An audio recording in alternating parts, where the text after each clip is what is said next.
Empreendedores e empreendedoras de São Paulo, sejam bem-vindos ao canal Tamo Junto SP, que é o canal do empreendedor de São Paulo. Essa plataforma de iniciativa da Associação Comercial de São Paulo, da FACESP e também da Faculdade do Comércio de São Paulo, trazendo todos os dias empresários, especialistas, formadores de opinião para instruí-lo com o que há de melhor a nível de informação, para que você possa superar esse momento de turbulência, esse momento de crise, causado justamente pela pandemia do Covid-19.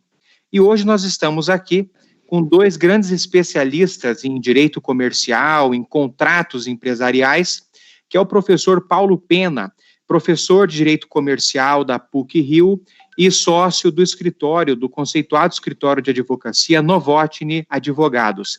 E também com um grande especialista em contratos, professor Silvio Donato Scagliucci, que é especialista em contratos pela Escola Paulista de Direito e sócio fundador do Scagliucci Advogados. Nós, portanto, é um painel com dois entrevistados e nós vamos iniciar a nossa live de hoje, encaminhando essas primeiras perguntas para o professor Paulo Pena. Professor Paulo, o senhor poderia explicar para o nosso público o que é exatamente a teoria da imprevisão, que não é essa expressão, esse conceito jurídico está muito em pauta nesse momento, em função dessa crise causada pelo Covid-19, e como ela a teoria da imprevisão, ela se aplica aos contratos, à revisão dos contratos, nesse momento complexo causado pelo estado de calamidade pública. É um prazer estar aqui conversando sobre esse tema tão relevante e nesse momento tão delicado, momento inédito, acho que para todos nós. Antes, Wilson, de entrar especificamente na teoria de previsão, só vou dar um passo para trás, que é o seguinte: quando a gente pensa no que está acontecendo e como é que isso pode afetar os contratos, o nosso direito ele já é preparado, em alguma medida, para lidar com essas situações. E há dois grandes institutos que, de certa forma, regulam, em âmbito contratual, que a gente está passando por agora. Um é o Instituto da Força Maior, o caso fortuito, que é quando, devido a um fato necessário da vida, inevitável, uma parte não consegue cumprir um contrato, não consegue cumprir determinada obrigação. O exemplo clássico, que inclusive depois já veio a ser reconhecido pela jurisprudência, foi a greve dos caminhoneiros de 2018, que impediu, naquele momento, enquanto perdurou, muitas pessoas de cumprirem os seus contratos. Isso é uma coisa que pode se aplicar a alguns contratos nesse momento que a gente está vivendo. Do outro lado, a gente também tem uma outra questão que é justamente, que você levantou, que é a teoria da imprevisão, que são, quando a gente está falando de contratos de média duração, longa duração, que seja contratos que perduram-se no tempo, e esses contratos, eles são firmados dentro de uma certa base contratual, dentro de um certo equilíbrio contratual. Quando, posteriormente, à duração ocorrem fatos extraordinários, imprevisíveis, que tornam aquele equilíbrio, que afetam de maneira substancial aquele equilíbrio, tornando a prestação excessivamente onerosa para uma das partes, trazendo vantagem para outra, isso é o que a gente chama de teoria da imprevisão. Tá? E essa teoria da imprevisão, isso pode estar ocorrendo com, de fato, muitos contratos, onde a gente tem uma situação onde, devido à pandemia do Covid, devido às medidas sanitárias que o Brasil está sendo obrigado a tomar para tentar conter essa pandemia, isso está afetando uma série de contratos. E a solução que a lei dá, a primeira solução, a solução que está lá no Código Civil, em princípio, é o término do contrato. Mas há também, isso se discute, e há decisões judiciais nesse sentido, que você pode também ter a revisão contratual em algumas situações. Então é isso, ou seja, a teoria da previsão é isso. Devido a esse evento extraordinário, devido a esse inesperado, isso afeta o equilíbrio contratual e permite, então, que conforme o caso, se discuta o término do contrato ou a sua revisão. Perfeito. Paulo, como é que o Poder Judiciário tem justamente se comportado diante dessa situação de crise, se ele tem sido mais maleável na revisão dos contratos e aplicado a teoria da imprevisão diante da crise do Covid-19? Wilson, ainda é cedo fazer um diagnóstico de como o judiciário está se portando, mas pelas decisões que a gente tem visto, o judiciário ele tem feito uma coisa muito correta, que é o seguinte: ele, primeiro, não é a pandemia, ela afeta todos nós, a sociedade como um todo, mas não necessariamente todos os contratos. Inclusive, há setores da economia que estão funcionando. Inclusive, há alguns setores que estão funcionando bem, até a maioria, a grande maioria, foi afetada, mas há setores que estão funcionando. Então, não é que a pandemia vai afetar todos os contratos. Isso tem que ser visto no caso a caso. E o judiciário ele tem feito isso. Ele tem examinado casos concretos, caso a caso, e alguns têm aplicado, sim, a teoria da imprevisão, com até alguma elasticidade, alguma flexibilidade. Em outras situações, ele até, já alguns julgados disso, do judiciário, falando, olha, a pandemia não pode ser usada como desculpa para todo e qualquer descumprimento contratual. Até porque a gente tem que lembrar que, assim, muitas empresas, muitas pequenas empresas, médias empresas, enquanto, por um lado, elas estão na posição de ter que cumprir uma obrigação de determinado contrato e, portanto, para elas até poderia ser benéfico se ver eximida ou se ver exonerada do cumprimento daquela obrigação. Há pequenas e médias empresas também que estão também na posição de credora de determinado contrato, que estão na posição onde seria muito prejudicial a elas se o contrato fosse ao todo descumprido. Então, por isso que o judiciário, e essa tem sido a nossa recomendação, a gente tem que examinar cada caso concreto, entendeu? Cada contrato é uma particularidade, é um evento que afeta todos nós, não tenha dúvidas, necessariamente vai afetar todos os contratos de forma igual. Perfeito. Paulo, bom, a gente sabe que a situação é complexa, você colocou isso muito bem, tem setores da economia que estão se mantendo no mercado aquecido, outros setores já estão enfrentando o impacto dessa turbulência, não é? Diante disso, Paulo, o que muda no relacionamento dos empresários com fornecedores, com prestadores de serviços, inclusive em função do projeto de lei 1179/2020, que é uma grande novidade que muda a maneira como a gente enxerga o direito privado do Brasil? O projeto de lei, começar pelo projeto de lei, ele mexe em uma série de questões ligadas ao direito privado e esse é um movimento que tem acontecido também em outros países, tá? De fato, como eu falei, o nosso direito ele tem instrumentos para lidar com essa situação, como eu falei, a força maior, a teoria da imprevisão, notadamente na área de contratos.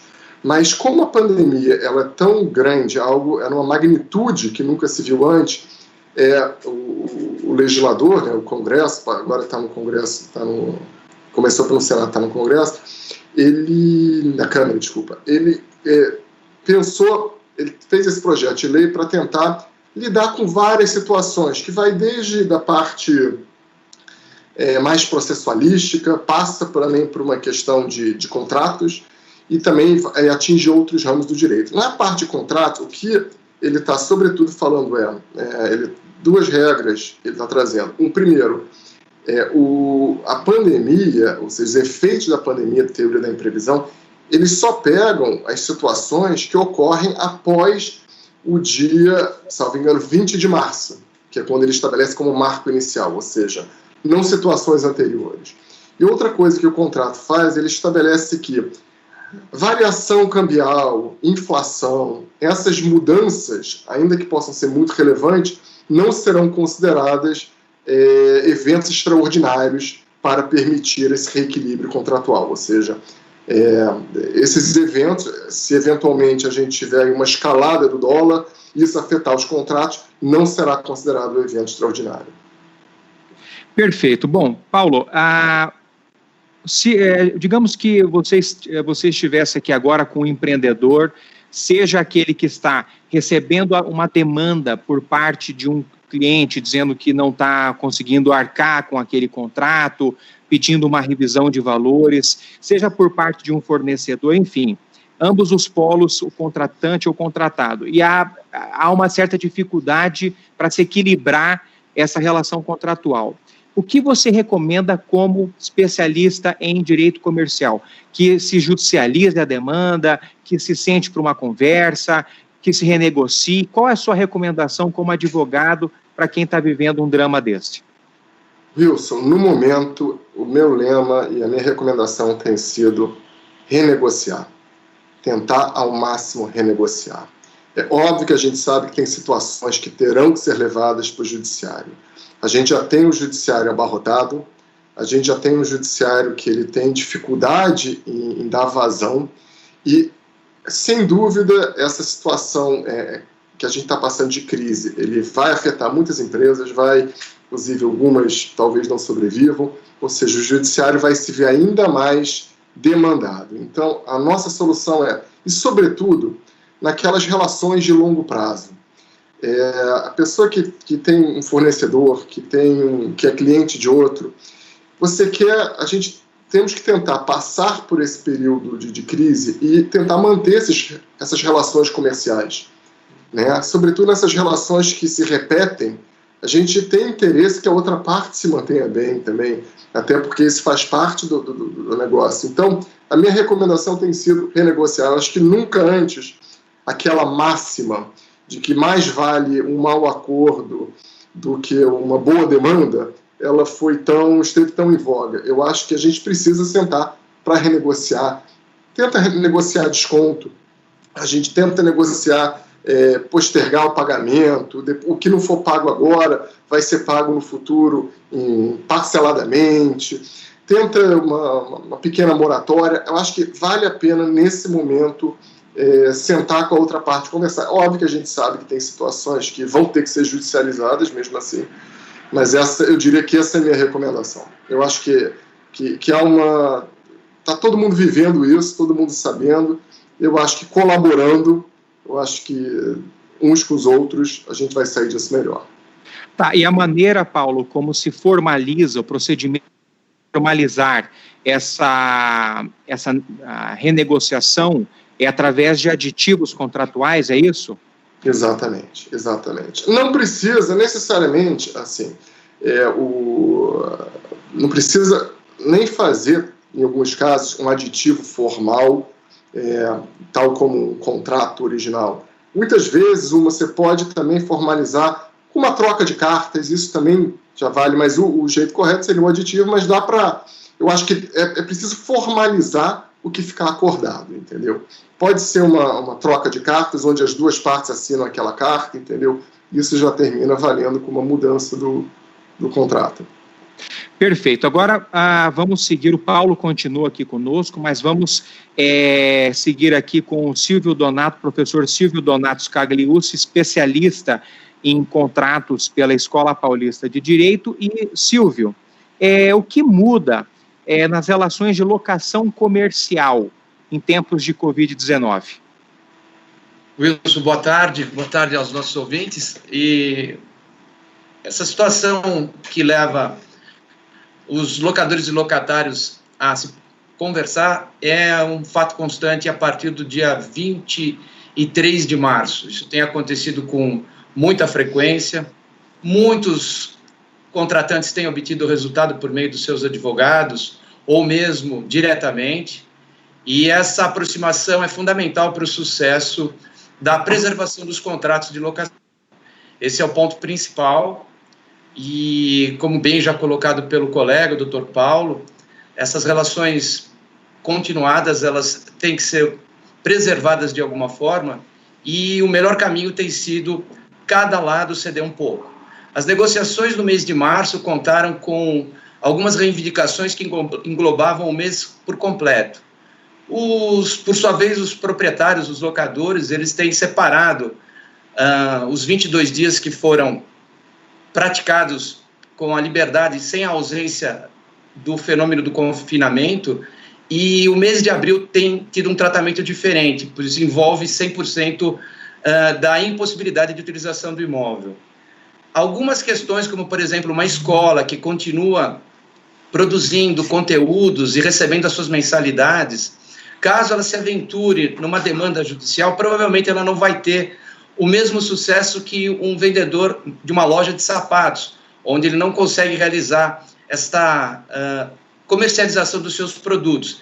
Então, cada caso tem que ser examinado de uma forma específica, e uma recomendação que já veio do professor Paulo, do nosso colega, é a renegociação. Cada lado, infelizmente, vai ter que perder um pouco. É impossível sair dessa situação sem que haja a contabilização de um prejuízo. É um desafio para os operadores do direito, em especial os advogados, que estão intensificando a sua prática, que já era uma missão anterior, a evitar que as demandas sejam judicializadas. Algumas decisões favoráveis aos autores, outras não. E a revisão do contrato seria uma alternativa jurídica para se avaliar realmente se houve uma excessiva onerosidade do contrato para uma das partes. Então, aqui a realidade é essa, é a necessidade de se conversar, estabelecendo uma separação do mês de março para o mês de abril em diante, por quanto perdurar o estado de calamidade pública. Perfeito. E me parece que nesse projeto de lei 1179 de 2020, parece que há alguma coisa em relação às ações de despejo. O senhor poderia comentar um pouquinho sobre isso, professor?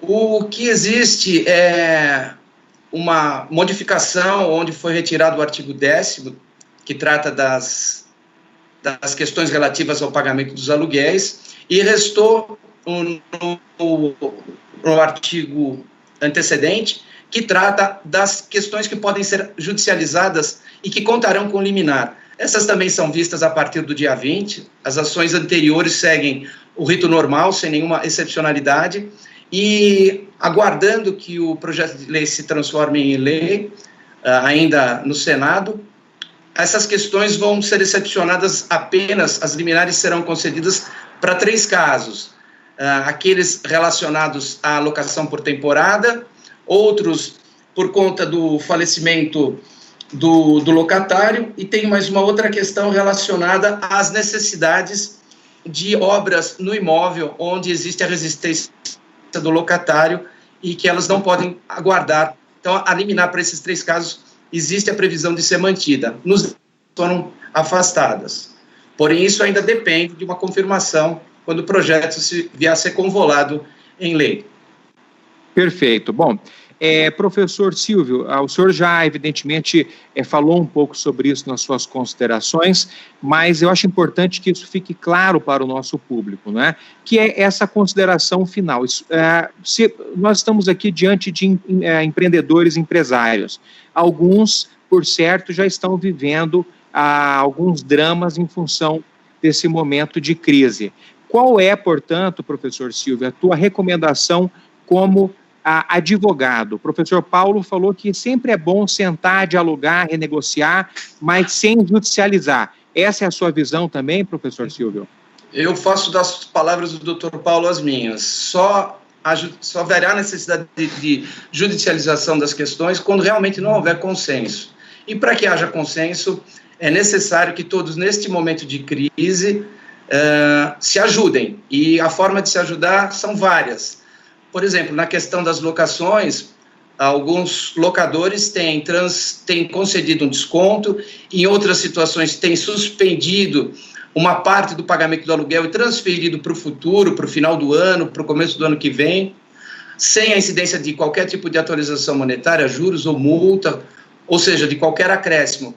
As negociações estão aí para ser praticadas, elas podem ser praticadas. A necessidade do demandante, que é o locatário, é que vai nortear o limite até chegar. E algo que é muito importante, isentar o locatário de pagamento de aluguel é algo que vai desequilibrar certamente a relação locatícia, uma vez que o proprietário, em muitos casos, depende desta receita fundamental para a subsistência da empresa dele, no caso de ser uma pessoa jurídica, ou ainda uma situação mais grave de ser pessoa física, onde esta receita, se ela for aniquilada, retirada, mesmo que por tempo determinado, poderá trazer um mal sem a possibilidade de reparação. Enfim, o equilíbrio tanto do judiciário quanto das partes, óbvio, primeiro das partes, depois do judiciário, é essencial para que nós consigamos preservar os contratos. Essa é a nossa recomendação. Maravilha. Bom, eu agradeço mais uma vez, agradeço ao professor Paulo Pena, agradeço ao professor Silvio Scagliucci. Evidentemente que a situação é complicada, mas eu também sou advogado e eu acho que sempre o diálogo é o que deve imperar entre as partes, né? Eu há muito tempo que digo que a gente tem que desafogar o Poder Judiciário porque não dá conta realmente de atender essa demanda grande de litígios, e é o que o professor Paulo Pena falou de maneira muito sábia. Sempre é melhor o pior acordo do que a melhor demanda judicial, a melhor briga judicial, não é? Então, eu agradeço a vocês e ressalto, como tenho ressaltado em todas as nossas lives, a importância do associativismo, né? Esse canal que é a iniciativa da Associação Comercial de São Paulo, da FACESP, vocês verificam a importância do associativismo com entidades que possam justamente instruí-los, muni-los de informações, além, é claro, de todos os serviços que a própria Associação Comercial de São Paulo, a rede de ações comerciais do Estado de São Paulo podem oferecer, como a Boa Vista Serviço de Proteção ao Crédito, a Junta Comercial, a JUCESP, Faculdade do Comércio de São Paulo, enfim, todos esses serviços para auxiliar o empreendedorismo paulista. E lembrando que agora, dia 16 de abril, será lançado o AC Vitrine, que é um clube de benefícios, um clube de produtos e serviços da Associação Comercial de São Paulo em prol do empreendedorismo. Professores Paulo, professor Silvio, muito obrigado pela participação de vocês. Foi uma live muito inteligente e estaremos em breve, vamos divulgar a data da próxima live, tratando sempre de assuntos importantes para a superação desse momento de dificuldade causado pela pandemia do Covid-19. Professores, muito obrigado. Estamos juntos, no Tamo Junto SP, o canal do empreendedor de São Paulo. Obrigado, Wilson. É um prazer. Boa tarde, doutor Paulo. Boa tarde, Wilson. Boa obrigado. Tarde, boa tarde. Saúde para todos nós. Saúde.